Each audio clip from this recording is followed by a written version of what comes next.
Hello students, welcome to the channel AD Mentoring. I am Dinesh, your mentor. So,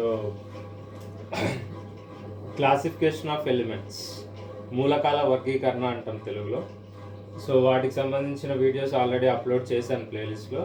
so కొత్తగా చూస్తున్న వాళ్ళు ఎవరైనా ఉంటే ఒకసారి చెక్ చేసుకోండి ఛానల్. అండ్ ఇంకొకటి, ఇక్కడ నేను ఇప్పుడు ఇది ఏదైతే ఇక్కడ నేను డిస్కస్ చేస్తున్నానో, మీకు ఎక్స్ప్లెయిన్ చేస్తున్నానో, అందులోనే ప్రీవియస్ బిట్స్ ఉంటాయి, అందులోనే మీ టెక్స్ట్ బుక్లో ఉన్న ఇన్ఫర్మేషన్ కవర్ అవుతుంది. అండ్ నేను చెప్పిన వాటిలోనే ఇంపార్టెంట్ బిట్స్ ఉంటాయి, ప్రీవియస్ బిట్స్ ఉంటాయి, రెండు ఉంటాయి. సో సపరేట్గా మళ్ళీ ప్రీవియస్ బిట్స్ అనేది ఏం లేకుండా ఈ చెప్పే వాటిల్లోనే జాగ్రత్తగా వినండి. విన్న తర్వాత ఒకసారి మీ టెక్స్ట్ బుక్ తీసి చదువుకోండి. సో చాలా వరకు వాటి నుంచే డైరెక్ట్గా వస్తాయి ఎగ్జామ్లో. సో తెలుగు మీడియం పిల్లల కోసం ఎవరైనా ఫాలో అవుతుంటే వాళ్ళకి ఈజీగా ఉండడానికి కొన్ని ఇంగ్లీష్ వర్డ్స్ని తెలుగులోకి మార్చి చెప్తాను. సో వాటిని బట్టి మీరు అర్థం చేసుకోవడానికి ట్రై చేయండి, ఎందుకంటే తెలుగులో పూర్తిగా నేను చెప్పలేను. సో వీడియోస్ నచ్చితే తప్పకుండా లైక్ చేయండి. అండ్ నా ఛానల్కి సపోర్ట్ మీ లైక్స్ ద్వారానే వస్తుంది. సో నచ్చితే తప్పకుండా లైక్ చేయండి, అండ్ మీ ఫ్రెండ్స్కి కూడా షేర్ చేయండి, అండ్ ఛానల్ని సపోర్ట్ చేయండి. సో మెండలీవ్స్ పీరియాడిక్ టేబుల్లో, సో మెండలీవ్స్ పీరియాడిక్ టేబుల్ కన్నా ముందు మనం లాస్ట్ వీడియోలో రెండు డిస్కస్ చేసాం. ఒకటి ఏంటి అంటే ట్రైడ్స్. సో ట్రైడ్స్ అంటే డాబర్నీడ్స్ అనమాట, డాబర్నీడ్ లా ఆఫ్ ట్రైడ్స్. ఇంకొకటి ఆక్టేవ్స్. ఆక్టేవ్స్ అంటే న్యూలాన్స్ లా ఆఫ్ ఆక్టేవ్స్. ఈ రెండిట్లో ఉన్న ఏవైతే లోపాలు అంటామో, లిమిటేషన్స్ అంటామో, సో వాటిని ఈయన చక్కగా మెండలీఫ్ అనే సైంటిస్ట్ చాలా బాగా ఓవర్కమ్ చేశాడు. సో అంటే అందులో ఉన్న లోపాలని సరిచేసి ఈయన అప్పటిదాకా ఉన్న 63 మూలకాలు, 63 ఎలిమెంట్స్ ఉన్నాయి అప్పటికి. ఈయన పీరియాడిక్ టేబుల్ చేసే టైంకి 63 ఎలిమెంట్స్ ఉన్నాయి. ఆ 63 ఎలిమెంట్స్ని నీట్గా అరేంజ్ చేసుకున్నాడు. సో ఈ అరేంజ్మెంట్ అంతా ఇక్కడ కానీ ట్రైడ్స్లో కానీ ఆక్టేవ్స్లో కానీ మెండలీఫ్ పీరియాడిక్, ఈ మూడు బేస్డ్ ఆన్ అటామిక్ వెయిట్. అప్పుడు కాలంలో అటామిక్ వెయిట్ అనేవాళ్ళు, ఇప్పుడు అటామిక్ మాస్ అని అంటాం. ఇప్పుడు మన భాషలో మనం అంటే అటామిక్ మాస్ అంటాం. సో అటామిక్ వెయిట్ అంటే సో పరమాణు భారము, అటామిక్ మాస్ అంటే పరమాణు ద్రవ్యరాశి. సో మీకు తెలిసిందా? సో ఈ క్లాసిఫికేషన్ అంతా చేసేటప్పుడు ఆయన చేస్తాడు కదా, అంటే ఆ గ్రూప్స్ లానో లేక పీరియడ్స్ లానో అని. సో మొత్తం ఈయన మెండలీఫ్ అనే సైంటిస్ట్ సో అప్పుడు దాకా ఉన్న 63 ఎలిమెంట్స్ని ఇలా అరేంజ్ చేశాడు. 63 ఎలిమెంట్స్ అంటే మూలకాలని ఇలా వర్గీకరణ చేశాడు. ఎలా అంటే 8 గ్రూప్స్ చేశాడు. 8 గ్రూప్స్, 7 పీరియడ్స్. అదే మోడర్న్ పీరియాడిక్ టేబుల్లో,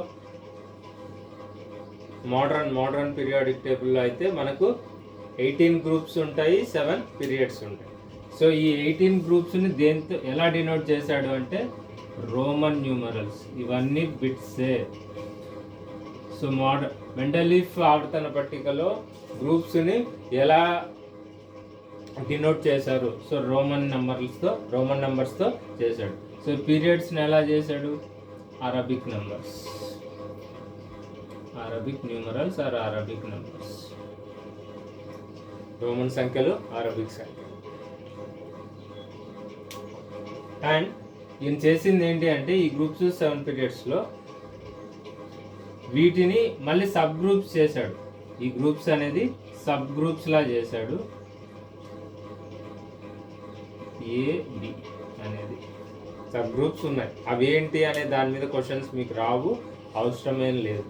కాకపోతే ఈయన మెయిన్గా చేసింది ఏంటి అని అంటే Mendeleev tried to explain the similarities of elements in the same group. Group అంటే వర్టికల్ కాలం. సో నిలువు వరుస, వర్టికల్ కాలం అంటే నిలువు వరుస. హారిజాంటల్ రో అంటే పీరియడ్ అంటే హారిజాంటల్ రోస్, అడ్డ వరుసలు. In the same group, Mendeleev tried to explain the similarities of elements in the same group in terms of their common valency. Common valency అని అంటే సంయోజనీయత అనుకుంటా తెలుగు, సంయోజనీయత. సో లిథియం సోడియం పొటాషియం, అలాగే fluorine, bromine, ఇలా. So వీటికి valence ఎంత? 1 1 1 1. So ఇవి ఒకవేళ ఆక్సిజన్తో రియాక్ట్ అయితే అవి ఏం ఫామ్ అవుతాయి? Na2O, K2O ఇలా ఫామ్ అవుతాయి. కాబట్టి దీనికి జనరలైజ్డ్గా R2O అని రాయొచ్చు. So elements of the first column reacts with oxygen to form compounds with general formula. అదొక బిట్. అంటే సో ఫస్ట్ గ్రూప్లో ఉన్న మూలకాలు ఆక్సిజన్తో చర్య జరిపితే దానికి జనరల్గా ఉండే ఫామ్, సాధారణ ఫామ్ ఉండేది. ఇలా ఎలా రాస్తాము, ఎలా రాయొచ్చు వాటన్నిటిని కలిపి అంటే R2O ఫామ్లో ఉంటుంది. అంటే Na2O, K2O ఇలా. సో ఇప్పుడు పీరియాడిక్ లా, మోడర్న్ పీరియాడిక్ లా ఎలా అయితే చెప్పాడో ఈయన మోడర్న్ పీరియాడిక్ లా చెప్పాడు. సో ఆయన చెప్పింది ఏంటంటే ఫిజికల్ కానీ ఫిజికల్ ప్రాపర్టీస్ కానీ కెమికల్ ప్రాపర్టీస్ కానీ, అంటే రసాయన ధర్మాలు, భౌతిక ధర్మాలు అని. ఫిజికల్ ప్రాపర్టీస్ కానీ chemical properties. So functions of atomic weights. అప్పటి కాలంలో అటామిక్ వెయిట్స్ అనేవాళ్ళు, ఇప్పుడు అటామిక్ మాస్ అంటున్నాము. అటామిక్ వెయిట్స్ గ్రూప్స్ చేశారు. అరబిక్. సో ఈయన చేసిన గొప్పతనం ఏంటి అని అంటే ఆయన రాసిన టేబుల్ని బేస్ చేసుకొని ఆయన రాసిన క్లాసిఫికేషన్, వర్గీకరణ ఏదైతే చేశాడో దాన్ని బట్టి ఏవైతే కొన్ని ఎలిమెంట్స్ అప్పటికి లేని ఎలిమెంట్స్ని కూడా ముందే ఊహించాడు. అంటే ఈ పలానా మూలకానికి ఇలా ఉండొచ్చు, దాని అటామిక్ నెంబర్ ఇలా ఉంటుంది. సో పరమాణు సంఖ్య అటామిక్ నెంబర్ అంటే, సో పరమాణు సంఖ్య ఇలా ఉంటుంది, దాని ధర్మాలు ఇలా ఉంటాయి, భౌతిక ధర్మాలు ఇలా ఉంటాయి, రసాయనిక ధర్మాలు ఇలా ఉంటాయి అనేది ఫిజికల్ అండ్ కెమికల్ ప్రాపర్టీస్ని కూడా చేశాడు. సో అలా చేసిన వాటిలో ఆయన చేసిన వర్క్లో very very important bit. So ఏవి చేశాడు అని అంటే ఆయన ఎకాబోరాన్ అన్నాడు. ఈయన ప్రిడిక్ట్ చేసింది ఎకా అల్యూమినియం. ఎకా అంటే సంస్కృత్ వర్డ్, ఎకా సిలికాన్. ఇది ఈయన ప్రిడిక్ట్ చేసింది. ఇప్పుడు మనం మోడర్న్ పీరియాడిక్ టేబుల్ ఎకాబోరాన్ని మనం స్కాండియం అని అంటున్నాం. స్కాండియం. ఎకా అల్యూమినియంని గ్యాలియం అంటున్నాం. అండ్ ఎకా సిలికాన్ని జర్మేనియం అంటున్నాం. సో ఇవి టెక్స్ట్ బుక్లో కూడా మీకు ఒక టేబుల్ ఉంటుంది, పట్టిక. ఆ పట్టిక అయితే చూసుకోండి. And formula of oxide, formula of chlorides. So ఇప్పుడు ఈయన ఊహించి చెప్పిన ఎలిమెంట్స్ అన్నీ అవి వాటి ఆక్సైడ్స్ ఫార్ములా ఎలా ఉంటుంది అని అంటే ఇప్పుడు ఆయన అనే అనుకున్నాడు కాబట్టి, సో ఎకా అల్యూమినియం అంటే EA2O3, ఎకా సిలికాన్ కాబట్టి క్లోరిన్తో అయితే EaCl3, అలాగే ఇది ఇంకోటి ఏంటి సిలికాన్ కాబట్టి EsO2 ఆయన రాసింది. ఇది సిలికాన్కి జనరల్గా సింబల్ SI రాస్తాం, సిలికాన్కి SI రాస్తాం. ఇప్పుడు ఇది EsO2 అనేది ఆయన రాసింది, ఆయన కాలంలో అప్పుడు ఆయన రాసింది. సో క్వశ్చన్స్ మీకు ఇచ్చినా దీని ప్రకారమే ఇస్తారు, దీనిలాగా ఇవ్వరు. ఇది మోడర్న్ పీరియాడిక్ టేబుల్ కిందకి వస్తుంది, ఇది మెండలివ్స్ పీరియాడిక్ టేబుల్ కిందకి వస్తుంది. సో ఏ ఆవర్తన పట్టికను బట్టి ఇచ్చారు అనేది మనమే క్వశ్చన్ బట్టి ఆప్షన్స్ ఇవ్వాల్సి ఉంటుంది. EsO2. అదే క్లోరిన్ అయితే సిలికాన్ ఎలా ఫామ్ అవుతుందంటే EsCl4, ఎందుకంటే సిలికాన్ వ్యాలెన్సీ 4, సిలికాన్ సంయోజనీయత 4, 14th గ్రూప్ ఉంటుంది మోడర్న్ పీరియాడిక్ టేబుల్ ప్రకారం. సో ఇవి ఇంపార్టెంట్ బిట్స్ ఇవి. ఇంకో పాయింట్ ఏంటంటే ఈయన కొన్ని సవరించాడు, కరెక్ట్ చేశాడు. సో ఆల్రెడీ ఉన్న తప్పుల్ని కొన్ని కరెక్ట్ చేశాడు. అలా చేసిన వాటిలో ఏంటి అని అంటే 3 ఎలిమెంట్స్ ఉన్నాయి. So correction of atomic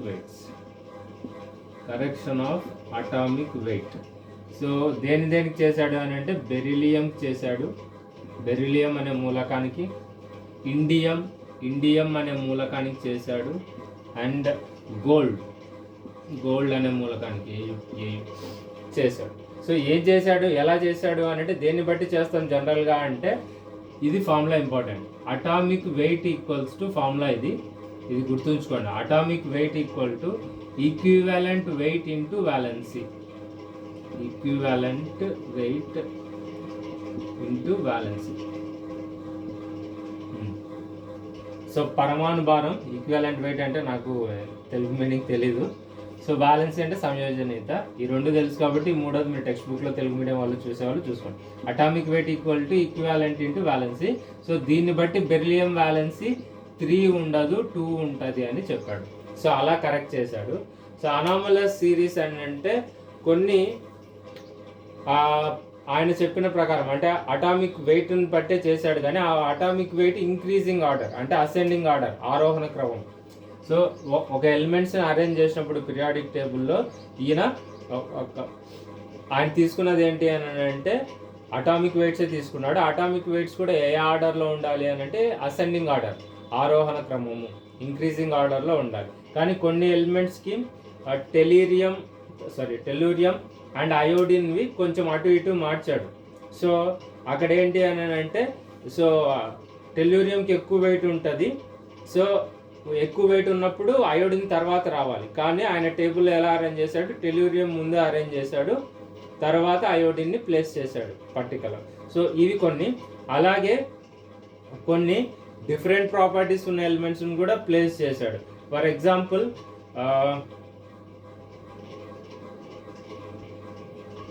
like manganese. So manganese metal, chlorine non metal.